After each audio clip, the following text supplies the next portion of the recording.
Hello and welcome to a video that we're going to talk about some applications of the definite integral. This is a website that I found that has some good examples and good explanation. I'm going to refer you to it and give you a link in Moodle, but I'm also going to separately kind of walk through some of what's going on here and talk about it. So this is a good resource, but I'm going to kind of come and lay it out somewhere else. So I want to go back. I've got a new toy as far as how I'm presenting, so I'm trying some new things, so bear with me. But I want to start off with a demand curve. So sorry, I'm learning here. So down here we have Q, which is a quantity. And over here we have a price. Kind of like our X and Y. And generally what happens with the demand curve is when the price is high, we don't sell too many. But when the price is low, we will sell a lot. So the idea here is that if we're looking at this over here, where we have a low quantity, we can charge a lot because there's not too many of them to go around. And also, there's probably very few people that want to pay a large price. So maybe elitist or collectors. So a high price would probably mean low sales. Okay, we're over here. If we want to sell a lot, we would charge a low price. So the less we charge for something, the more people will buy. Okay. So this is our demand curve, and if we wanted to write it as a function, we might write it as d of q, and that would give us the price, or the p. So from a pre-calculus algebra class, this is a function notation, basically f of x equals y. X being down here as the quantity, and p being the price. So basically an X and a Y. So let's then look at the same type of situation. Let's do it down here. Supply. So demand is the price based off of how bad people want it. I'm sorry, I'm learning how to write straight. So once again, we have our two axes, and we will call this again quantity. Okay, and over here we will have price. So once again, we have an X and a Y axis. Now in this particular curve with supply, basically, if I'm the manufacturer, I will make more if I can charge more for it. So the idea of the supply is I'm willing to increase the quantity I put out there if I can sell it at a higher price and have a bigger return. Okay? So think of yourself as the businessman. You want to sell more at a higher price. Whereas if you're the consumer, you want to pay less, or you can buy more of them at a lower price. So what we just said here was, this is our quantity and this is our price. We were saying that if we're the manufacturer,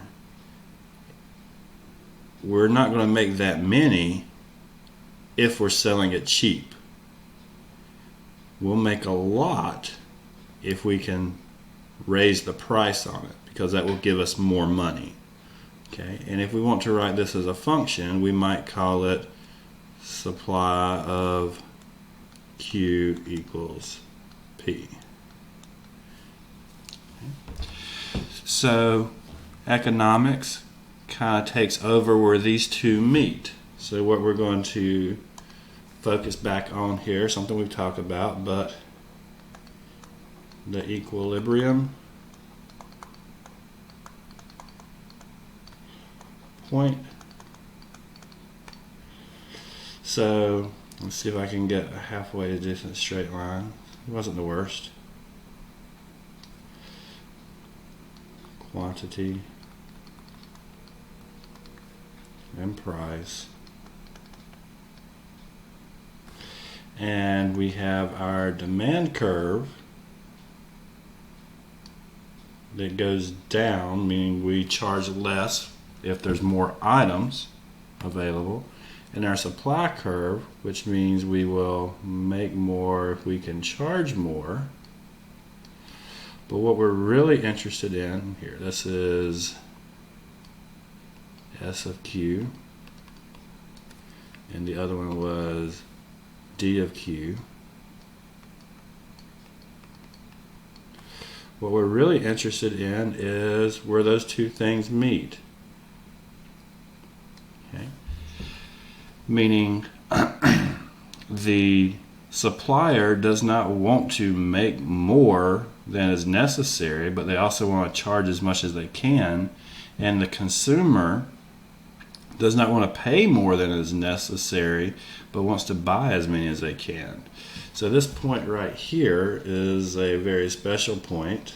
It would be the QP, but it would come from when the demand is equal to the supply for some given quantity. So just kind of backtracking, while I'm saying P here, on that side, there's generally an equation that gets us there.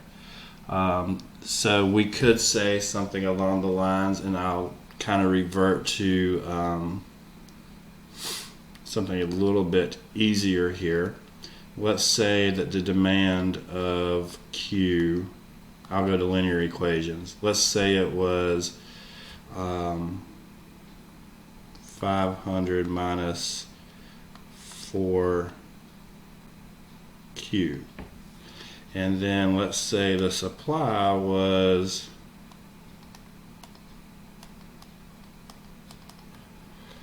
200 plus 5Q.